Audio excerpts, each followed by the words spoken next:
इस वीडियो में हम कक्षा 8 का प्रश्नावली 8.2 का प्रश्न नंबर 7 को हल करेंगे। तो चलिए स्टार्ट करते हैं इस वीडियो को। तो देखिए डियर स्टूडेंट्स, प्रश्न नंबर 7 में हमसे क्या कहा गया है। एक दूध वाले ने अपनी 2 भैंसों को 20,000 रुपये प्रति भैंस की दर से बेचा। एक भैंस पर उसे 5% लाभ हुआ और दूसरी पर उसे 10% हानि हुई। इस सौदे में उसका कुल लाभ अथवा हानि ज्ञात कीजिए। और आगे हमें संकेत में दिया गया है कि पहले प्रत्येक का क्रय मूल्य ज्ञात कीजिए। तो देखिए इसका सॉल्यूशन हम कैसे करेंगे, क्वेश्चन को ध्यान से समझिए। हमसे कहा गया है कि कोई एक दूध वाला है जो अपनी 2 भैंसों को 20-20 हजार रुपए में बेचता है। अब एक भैंस पर तो उसे 5% का लाभ हुआ है, लेकिन दूसरी भैंस पर उसे 10% की हानि हुई है। तो इस पूरे सौदे में उसका कुल लाभ या हानि हमसे पूछा गया है। तो देखिए ये हम कैसे बताएंगे। इसके लिए हम क्या करेंगे कि सबसे पहले हम जो 2 भैंसें हैं उनका क्रय मूल्य ज्ञात करेंगे, यानी कि दूध वाले ने कितने रुपए में खरीदा होगा दोनों भैंसों को, वो हम पता करेंगे। और संकेत में भी हमें यही दिया गया है कि पहले प्रत्येक का क्रय मूल्य ज्ञात कीजिए। तो देखिए सबसे पहले यहाँ पर हम जो पहली भैंस है उसकी बात करेंगे और यहाँ पर हम जो दूसरी भैंस है उसकी बात करेंगे। ठीक है, तो देखिए अब सबसे पहले हम क्या करेंगे, हमें दोनों का विक्रय मूल्य दिया गया है, यानी कि कितने रुपए में दूध वाले ने बेचा है दोनों भैंसों को 20-20 हजार रुपए में। तो ये इनका विक्रय मूल्य है। तो सबसे पहले हम पहली भैंस का जो विक्रय मूल्य है वो लिख लेते हैं। तो ये हमें 20,000 रुपये दिया है। इसी तरह से जो दूसरी भैंस है इसका भी विक्रय मूल्य कितना है, ये भी 20,000 रुपये ही है। तो इसको भी यहाँ पर हम लिख लेते हैं। ठीक है, अब देखिए हमें क्रय मूल्य ज्ञात करना है, तो वो हमें नहीं पता है, तो उसको सबसे पहले हम क्या करेंगे, मान लेंगे।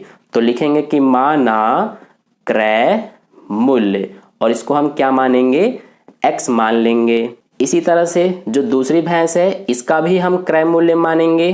तो लिखेंगे माना क्रय मूल्य, और इसको हम क्या मानेंगे, y मान लेंगे, क्योंकि यहाँ पर हम पहली भैंस का क्रय मूल्य x मान लिए हैं तो दूसरी भैंस का हम y मान लेंगे।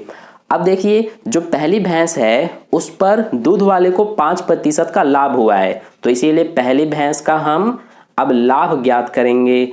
तो देखिए लाभ हमारा किस पर निकलता है, ये क्रय मूल्य पर निकलता है। तो क्रय मूल्य यहाँ पर x है, यानी x का कितना प्रतिशत लाभ हुआ है, उसे 5%। तो x का 5% हम ज्ञात करेंगे। तो ये हो जाएगा x का मतलब गुणा, ये 5% हटेगा तो 100 से भाग होगा। अब ये दोनों कटेंगे 5 के पहाड़े से, ये 1 बार में और ये 20 बार में। तो x का 1 से गुणा करेंगे तो x ही आएगा बटे में 20। तो ये आ गया हमारा लाभ। ठीक है, इसी तरह से अब यहाँ पर दूसरी भैंस की बात करते हैं। तो दूसरी भैंस पर उसे 10% की हानि हुई है, यानी कि यहाँ पर हमें हानि ज्ञात करना है। तो हानि उसे कितने प्रतिशत का हुआ है, 10% का। तो लाभ हो या हानि ये हमेशा हमारा क्रय मूल्य पर निकलता है। तो इसमें क्रय मूल्य कितना है, y, यानी y का हमें 10% ज्ञात करना है। तो ये हो जाएगा y का मतलब गुणा, ये 10% हटेगा तो 100 से भाग होगा। अब देखिए 1 0 से 1 0 कट जाएगा।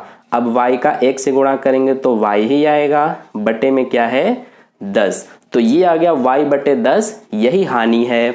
ठीक है, अब यहाँ से क्वेश्चन को आगे समझिए। हमारा क्या होता है कि जो क्रय मूल्य होता है प्लस में जो लाभ होता है, ये दोनों मिलकर क्या बनाते हैं, विक्रय मूल्य। यानी कि जो हमारा विक्रय मूल्य होता है उसमें क्या क्या शामिल होता है, एक तो क्रय मूल्य और दूसरा लाभ हुआ है तो लाभ जुड़ जाता है, और अगर हानि हो रहा है तो हानि हमारा घट जाता है क्रय मूल्य में से, है ना। तो यही हमने यहाँ पर किया है कि विक्रय मूल्य के बराबर में हमने क्रय मूल्य लिखा है और इसमें लाभ हो रहा है, तो इसीलिए हमने यहाँ पर लाभ जोड़ दिया है। ठीक है, अब देखिए इसको आगे करते हैं। तो क्रय मूल्य कितना है इसमें, ये देखिए x है, तो इसकी जगह पर x लिखेंगे। प्लस में लाभ कितना है, ये है x बटे में 20, बराबर में विक्रय मूल्य कितना है, ये देखिए 20,000 है। ठीक है, तो ये हमारा एक सिंपल सा समीकरण यानी कि इक्वेशन बन गया है। अब इसको हम सॉल्व कर लेंगे। ठीक है, तो देखिए इसको हम कर लेते हैं। सबसे पहले इसके नीचे 1 मानेंगे। अब यहाँ पर 1 और 20 का एलसीएम करेंगे तो 20 ही आएगा।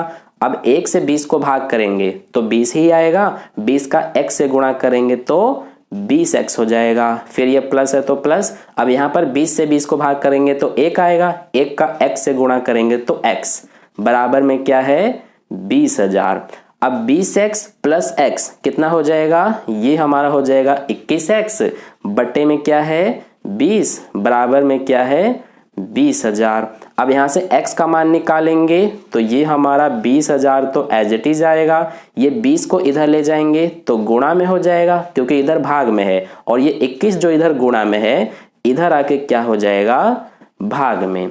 ठीक है, तो ये हमने कर दिया। अब देखिए इसको आगे करते हैं, x बराबर में क्या आएगा हमारा, यहाँ पर 20,000 और 20 का गुणा करेंगे तो कितना होगा, सबसे पहले 2 और 2 का गुणा कर लेंगे तो 4 हो गया। अब कितनी जीरो हैं, 1 2 3 4 5, तो यहाँ पर हम 5 जीरो लगा देंगे और बटे में क्या है 21। ठीक है, तो ये हमारा आ गया x बराबर में, ये हो गया 4 लाख बटे में 21। अब हमें क्या करना है कि 21 से 4 लाख को भाग करना है।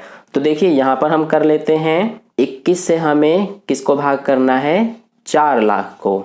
तो यहाँ पर सबसे पहले ये हो जाएगा 21 एकम 21, इसमें से बचेगा 9, यहाँ पर बचेगा 1। ठीक है, इसके बाद यहाँ पर हम इस जीरो को यहाँ उतारेंगे तो ये हो गया 190। अब यहाँ पर 21 नवा 189 हो जाएगा। अब इसमें से घटाएंगे तो 1 बचेगा। अब ये वाला जीरो हमारा यहाँ पर आएगा। अब देखिए ये 10 बन गया जो कि छोटा है हमारा इस 21 से, तो हमें इस वाले जीरो को भी यहाँ उतारना पड़ेगा। अब हमने 2 अंक यहाँ पर लिखा है इसीलिए यहाँ पर 1 जीरो आ जाता है ना। अब यहाँ पर हमारा 100 बन गया तो कितना हो जाएगा ये हमारा, ये हो जाएगा 21 चौके 84। अब घटाएंगे तो ये बचेगा 6, यहाँ पर बचेगा 1। अब ये वाला जीरो आ जाएगा हमारा यहाँ, तो ये कितना हो जाएगा 21 सत्ते 147। अब घटाएंगे तो 3 बचेगा, यहाँ पर बचेगा 1। अब ये आ रहा है 13, तो यहाँ पर हम क्या करेंगे अब कि अपनी तरफ से जीरो लगाएंगे और जीरो के बदले में यहाँ पर पॉइंट आ जाएगा। तो ये हो गया 130, यानी 21 छिक 126 हो जाएगा, यहाँ पर बचेगा 4। अब जीरो लगाएंगे तो ये हमारा कितना हो जाएगा 21 एकम 21। बस यहाँ पर पॉइंट के बाद 2 अंक आ गए तो यहीं पर अब हमें छोड़ देना है। तो हमारा भाग करने पर ये आ रहा है 19,047.61, यानी कि 21 से जब हम इसको भाग कर रहे हैं तो हमारा क्या आ रहा है 19,047.61, यानी x का जो मान है वो हमारा कितना है 19,047.61, और यहाँ पर लगा देंगे रुपए। तो ये जो है यही क्रय मूल्य है पहली भैंस का, यानी कि दूध वाले ने पहली भैंस को इतने रुपए में खरीदा होगा। ठीक है, तो ये हमने पहली भैंस के बारे में बात कर लिया। अब यहाँ पर हम दूसरी भैंस है उसके बारे में बात कर लेते हैं।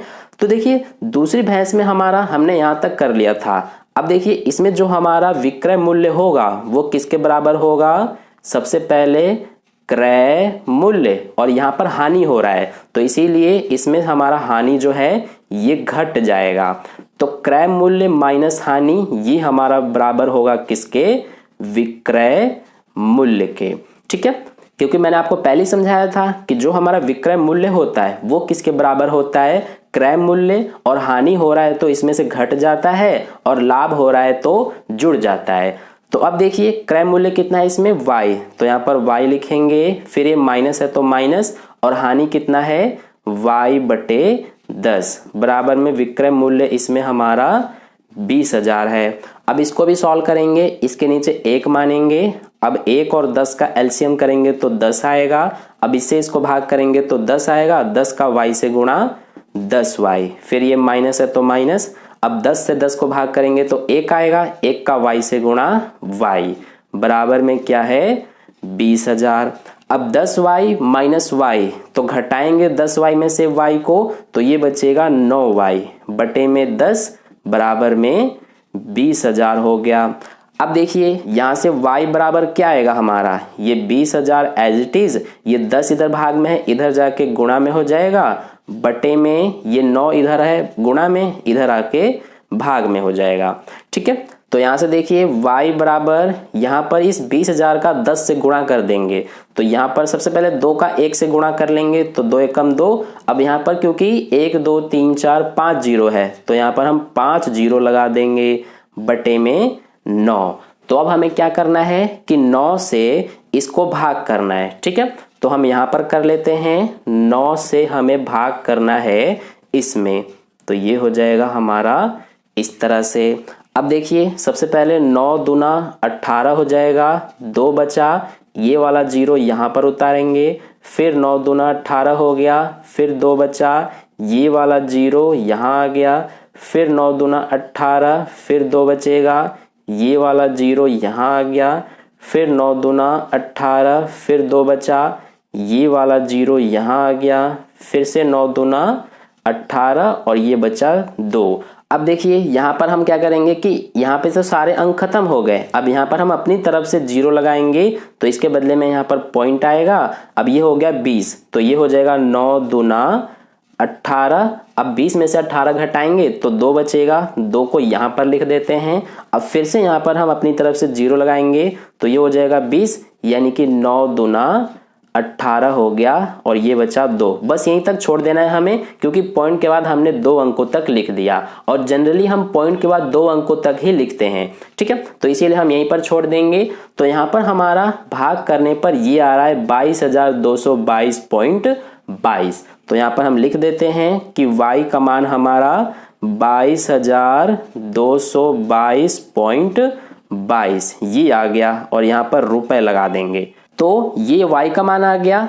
ठीक है, तो ये हमने दोनों भैंसों के क्रय मूल्य ज्ञात कर लिए हैं। अब हम आगे करते हैं, सबसे पहले इसको हम मिटा देते हैं। तो देखिए अब हम क्या करेंगे कि हम यहाँ पर अब कुल क्रय मूल्य ज्ञात करेंगे। अब कुल क्रय मूल्य का मतलब क्या है कि जो यहाँ पर दोनों भैंसे हैं इनका हमने अलग से दोनों का क्रय मूल्य ज्ञात किया है। अब दोनों को मिला करके कुल कितना क्रय मूल्य होगा वो हम पता करेंगे।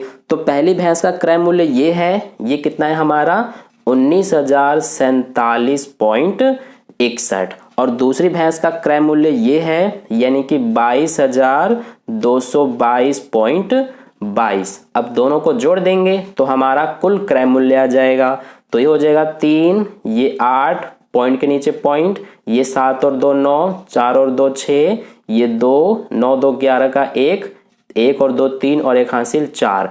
तो ये आ रहा है हमारा 41,269.83। ठीक है, तो ये आ गया कुल क्रय मूल्य। अब यहाँ पर हम कुल विक्रय मूल्य ज्ञात करेंगे, यानी कि दूध वाले ने कुल कितने रुपए में दोनों भैंसों को बेचा होगा वो यहाँ पर हम पता करेंगे। इसका मतलब है कुल विक्रय मूल्य। तो इसके लिए क्या करेंगे हम कि एक भैंस को कुल कितने रुपए में बेचा है 20,000 रुपए में, यानी यहाँ पर लिख लेंगे 20,000 और 2 भैंसे हैं तो दोनों को 20,000 रुपए में बेचा है, तो इसीलिए हम इन दोनों को जोड़ देंगे। तो ये आ जाएगा 20,000 प्लस 20,000, ये हो जाएगा 40,000। तो ये हमारा हो गया कुल विक्रय मूल्य और ये हो गया हमारा कुल क्रय मूल्य। तो अब यहाँ से आप पता कर सकते हैं कि दूध वाले को लाभ हुआ है या हानि हुआ है कुल सौदे में। देखिए क्रय मूल्य इतना है और विक्रय मूल्य इतना है, तो यहाँ पर जो क्रय मूल्य है वो ज्यादा है विक्रय मूल्य से। और क्रय मूल्य का मतलब क्या है कि जिस कीमत पर दूध वाले ने भैंसों को खरीदा है, तो जो खरीदा है वो पैसा तो यहाँ पर ज्यादा है लेकिन जितने में बेचा है वो कम है। इसका मतलब साफ साफ ये है कि दूध वाले को क्या हुआ है, हानि हुआ है ना। क्योंकि जो हमारा विक्रय मूल्य होता है ये अगर कम हो किससे, क्रय मूल्य से, तो क्या होता है, हानि होता है। ठीक है, जैसे मान लीजिए आप दुकान से 10 रुपए का एक बुक लेकर आए हैं और उसको अगर आपने 8 रुपए का बेचा तो इसमें आपका क्या होगा, हानि ही तो होगा। ऐसे ही यहाँ पर भी। ठीक है, तो इसीलिए यहाँ पर दूध वाले को हानि हुआ है। तो अब यहाँ पर हम लिख देंगे कि दूध वाले को हानि हुआ है। अब हानि कितने रुपए का हुआ है वो हम कैसे बताएंगे, इसके लिए हम क्या करेंगे कि जो क्रय मूल्य है यानी 41,269.83, इसमें से हम घटा देंगे विक्रय मूल्य को यानी 40,000 को। तो देखिए कितना बचेगा। सबसे पहले यहाँ पर पॉइंट भूल जाइए, आप 41,269 में से 40,000 घटाओ तो कितना बचेगा, ये बचेगा हमारा 1269। अब पॉइंट के बाद ये 83 है तो यहाँ पर लगा देंगे पॉइंट के बाद 83। ठीक है, तो ये 1269.83 रुपए, इतने रुपए का हानि हुआ है दूध वाले को। तो यही हमारा फाइनल आंसर है।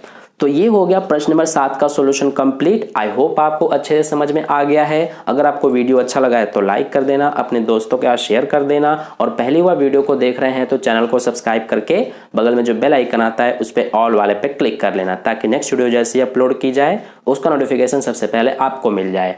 मिलते हैं फिर अगले वीडियो में। धन्यवाद।